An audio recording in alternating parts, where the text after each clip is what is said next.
d'aucuns pensent que derrière tout cela, comme on a souvent vu, pas tout le temps, mais souvent vu dans certains États africains, derrière certaines manifestations, il y a de la manipulation, une volonté de faire tomber le pouvoir. Est-ce que cela peut être le cas pour le président Patrice Talon?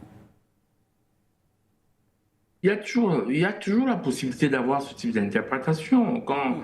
mais il faut quand même être plus concret, Oui. parce que ça, c'est ce qu'on appelle du raisonnement aérien. Hmm.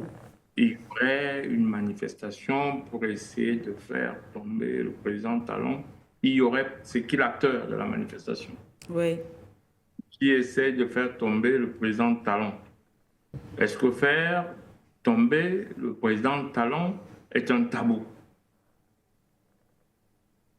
Bah non, si le peuple ne veut plus de Talon, que le peuple ait envie de faire tomber Talon, ce n'est pas un tabou, ce n'est pas interdit.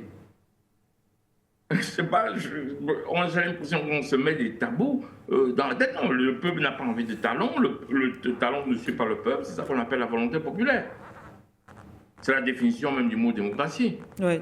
Maintenant, vous pouvez implémenter la démocratie comme vous voulez. Je vous dis, les Africains ont toujours tendance à penser que démocratie, ça veut dire vertu. Non. Démocratie veut dire volonté du peuple. La démocratie est née, implémentée, je parle de son implémentation, à partir des révolutions, quand les peuples occidentaux, telle qu'elle est Oui. implémentée aujourd'hui, je rappelle en passant que ce qu'on appelle démocratie, dans les pays francophones et en Afrique, ce sont les copier-coller des systèmes européens, notamment français. L'élection présidentielle au suffrage universel direct, nous l'avons pris en France.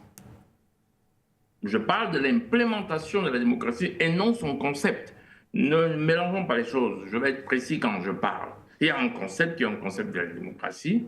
Le concept de la démocratie, c'est la souveraineté du peuple par le peuple. On en parle depuis Platon. Ça, c'est le concept.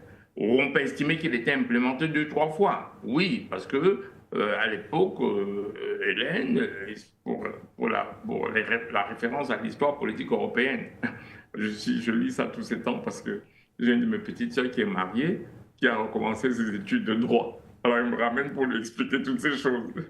Salut Marie-Louise. Elle est à l'université de Bertrand. Donc, il y a tout ça dans ces cours-là. C'est-à-dire que dans l'histoire du droit, on retrouve toutes ces, toutes ces conceptions de démocratie, comment c'était implémenté. Mais actuellement, dans le monde moderne, la démocratie s'implante. La démocratie est en réalité le rejet des monarchies. Et c'est le système que nous avons implémenté chez nous. En France, quand la monarchie, Louis XVI, on va lui couper la tête, on va lui dire, bah, ok, d'accord, nous ne sommes plus des monarchies, c'est-à-dire la souveraineté du roi. Mais nous voulons passer à la souveraineté du peuple. C'est ça qu'on appelle la démocratie. Maintenant, comment on va l'implémenter? Vous n'allez pas perdre de vue que le suffrage universel indirect aux États-Unis, c'est différent du suffrage universel direct en France. Les systèmes sont différents. Donc, on implémente la démocratie de plusieurs façons. La démocratie n'est pas une vertu, mais la démocratie est la façon dont le peuple dit qu'il va choisir ses dirigeants et son mode de gouvernement. Ce n'est donc pas quelqu'un qui doit venir vous donner des leçons de démocratie chez vous. La démocratie, c'est ce que vous dites, bon voilà, chez nous, nous allons faire ça. C'est ça la démocratie.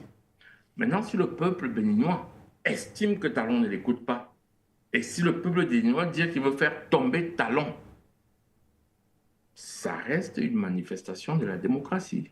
Je sors par là. Merci à vous.